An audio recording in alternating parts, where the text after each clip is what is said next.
사랑하는 교우 여러분, 오늘 드디어 예수님이 부활하셨습니다. 여러분과 이 부활의 기쁨을 함께 나누고 싶습니다. 주 참으로 부활하셨도다. 알렐루야, 알렐루야. 주 참으로 부활하셨도다. 알렐루야, 알렐루야. 네, 여러분들 기쁘시죠? 네. 얼마나요? 네, 정말로 우리는 이 기쁨을 지금 오늘 이 순간에 만끽하고 있습니다. 정말로 부활을 축하드립니다. 주님 부활의 희망과 기쁨이 여러분 가정과 여러분 모두에게 가득하시기를 기도드립니다. 우리는 오늘 예수님의 부활을 맞이하기 위해서 얼마나 많은 노력을 기울여 오셨습니까? 그렇죠? 사순 특강도 들으셨고 또 하루 피정을 통해서 죽음 체험을 하면서 관에까지 들어갔다 나오시고 네, 그러셨죠? 또 판공성사를 보면서 자신의 죄를 깨끗하게 만들고 무엇보다도 사순 묵상수초 많이 하셨죠?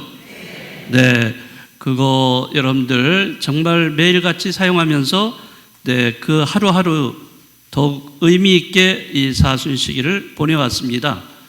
또 그것뿐입니까? 또 디지털 금식 캠페인을 벌였죠? 네, 그래서 여기에 참여해서 가능한 스마트폰 사용을 조금이라도 절제하려는 노력을 우리는 이 사순 시기에 기울여 오기도 했습니다. 지나고 보면 이 사순 시기에 참 많은 것을 했죠? 네, 아마 저 때문에 이 본당 신부 잘못 만나가지고 고생 많이 하시지 않았을까 생각을 합니다. 자, 그래도 예수님의 이 죽음과 부활에 동참하고자 최선을 다하셨으니 우리 상봉동 본당 신자들에게 네, 하느님은 많은 부활의 은총을 내려주실 거라고 믿습니다. 네. 오늘 예수님은 죽으셨다가 다시 살아나셨습니다. 예수님의 죽음과 부활은 이미 구약에서부터 예고되어 있었습니다. 네, 여러분들이 구약 아까 말씀의 전례를 쭉 들으셨죠? 평소보다는 길게 여러 개의 독서를 들으셨는데 다 그러한 것들이 다 거기에서 벌써 이 신약의 예수님을 예고하는 내용들입니다. 자, 구약에서 이집트 파라오 왕 밑에서 노예살이하던 이스라엘 백성을 해방시키기 위해서 하느님은 모세를 세우셨고 또 모세의 영도로 이스라엘 백성은 이집트를 탈출을 했습니다. 그날 밤, 이 탈출하는 그날 밤 10가지 재앙 중에 마지막 10번째 재앙이 이집트를 덮칩니다. 자, 그 마지막 재앙이라는 것은 무엇이냐면 바로 이집트에 있는 모든 맛배를 치는 거였습니다. 네. 자, 그렇지만 하느님은 당신의 백성인 이스라엘 백성을 살리기 위해서 모세를 통해서 이스라엘 집안의 집 문간에 어린 양의 피를 발라라 이렇게 말씀을 하셨습니다. 그래서 집 문간에 그 어린 양이 희생된 양의 피를 이렇게 바르면은 그 집은 바로 죽음의 힘이 그 마지막 재앙인 죽음의 힘이 지나간다. 즉 다시 말하자면 건너간다. 이렇게 말씀을 하셨습니다. 자, 그것대로 어린 양을 잡아서 그 피를 문설주에 발랐었는데 그 바른 이스라엘 집은 건너가고 지나가고 그 바르지 않은 이집트 집은 전부 다 맛배를 다 치게 됩니다. 그래서 그 밤은 이집트인들에게는 죽음의 밤이 되는 것이었고 이스라엘 백성에게는 생명의 밤, 구원의 밤이 되었던 것입니다. 죽음에서 생명으로 넘어가는 것을 우리는 파스카라는 말을 사용합니다. 파스카. 네, 이 파스카가 실현되기 위해서는 반드시 그 어린 양의 피가 필요한 것입니다. 다시 말하자면 어린 양의 희생과 죽음을 말하고 있는 것이죠. 구약의 파스카는 이 신약에 와서 바로 예수님의 십자가상 죽음으로 완성이 되었습니다. 세례자 요한은 일찍이 예수님을 두고서 이렇게 표현을 했어요. 저기 세상에 죄를 없애시는 하느님의 어린 양이 지나가신다 라고 이렇게 표현한 바가 있습니다. 예수님은 인류 구원을 위해서 당신 스스로 어린 양이 되셔서 십자가의 희생과 죽음을 겪으셨고 부활한 것입니다. 예수님 당신의 희생이 우리 모두를 구원해 주신 것입니다. 이것이 바로 파스카의 신비라고 이야기를 합니다. 그분의 희생으로 어두운 죄 속에 살던 우리를 빛 속에 살게 해 주셨습니다.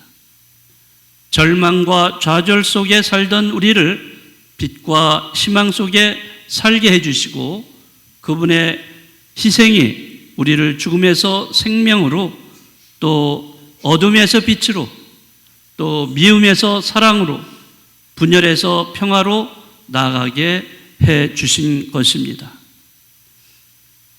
이제 우리도 예수님이 죽으시고 부활하신 것처럼 이웃을 위해서 남을 위해서 자신을 희생해야 합니다. 다시 말하자면 남이 또 이웃이 행복해지도록 잘 되도록 하기 위해서 자기 자신을 희생해야 한다는 것입니다. 자, 그렇지만 파스카가 이루어지기 위해서는 반드시 여기에는 희생이 필요해요. 그 희생이 필요하다는 사실을 우리는 잊어서는 안 됩니다. 그런데 현실에서는 사람들은 남을 위해서 자기를 희생하기보다는 다른 사람들이 자기 자신을 위해서 희생하는 것을 원합니다. 내가 왜 다른 사람을 위해서 희생해야 돼? 자, 이렇게 사람들은 희생과 헌신의 삶에서 멀어져 가고 있어요. 한 가정에서도 마찬가지예요. 자, 부모도 자식만을 위해서 100% 희생하려고 하지 않습니다. 그래서 옛날보다 쉽게 이혼하는 경향이 있습니다. 자녀들도 부모에게 효도하고 잘 돌봐드리기보다는 늙은 부모를 요양원에 보내는 그런 사례들도 많이 있습니다. 이웃이든 친구든 서로 필요한 사람들에게 자신의 시간과 또 재물, 재능 등을 통해서 작은 희생과 헌신을 하려는 그런 사람들보다는 오히려 남이 자기 자신을 위해서 희생을 해주기를 바라거나 아니면 타인에게 무관심하는 그러한 경향이 점점 늘어나고 있습니다. 정말 세상은 너무나 이기적이고 자기 중심적으로 변해가고 있지 않는가, 이러한 생각이 듭니다. 오늘 예수님의 유일무이한 이러한 부활 사건은 바로 파스카의 신비를 보여준 사건입니다. 남을 위한 희생, 헌신이 바로 그 자체가 거룩한 행위가 되는 것입니다. 이러한 행위를 우리는 과거의 성인들을 통해서 많이 봅니다. 마더 데레사 수녀님 또 이태석 신부님을 통해서 우리는 너무나 잘 알고 있습니다. 희생과 헌신을 너무 크게 생각할 필요는 없습니다. 삶 안에서 타인을 위해서 아주 작은 그 사랑의 나눔이라고 생각을 하신다면 우리는 보다도 좀 더 쉽게 접근할 수 있지 않을까 생각을 합니다. 한 가지 이야기를 들려드리고 싶습니다. 96세 되신 한 할아버지가 몇 달 전부터 현금을 들고 다니면서 사람들에게 나눠주기 시작을 했습니다. 병원에 입원한 조카가 있었는데 그 조카를 찾아가서 수백만 원을 입원비로 대신 건네주었습니다. 또 다른 곳에 가서 어려운 사람에게 100만 원, 또 저 사람에게도 100만 원, 또 힘들게 사는 사람들에게도 100만 원, 이렇게 많은 돈을 나누어 주었다고 합니다. 그런데 그 할아버지가 지난 성 목요일 전날, 전날 밤에 주무시다가 세상을 떠나셨다고 합니다.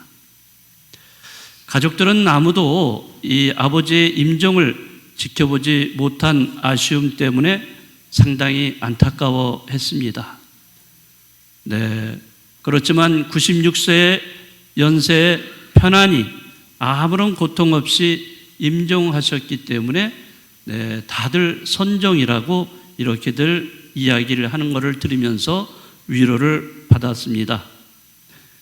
또한 그분의 발인과 장례 미사가 바로 어제 성금요일이라서 성금요일에는 장례 미사를 할 수가 없어요. 그렇죠? 그래서 안타깝게도 장례 미사 대신에 사도 예절만 했다고 합니다. 자, 그렇지만 저는 그분이 이 장례 미사를 하지 않았다 하더라도 바로 성금요일에 장례 미사를 통해서 예수님과 함께 죽으신 분이에요. 자, 그러니까 이제 사흘 후에 예수님과 함께 어떻게 되죠? 부활하시는 분이 되시는 정말 큰 은총을 입으신 분이 아닌가, 이런 생각을 해봅니다.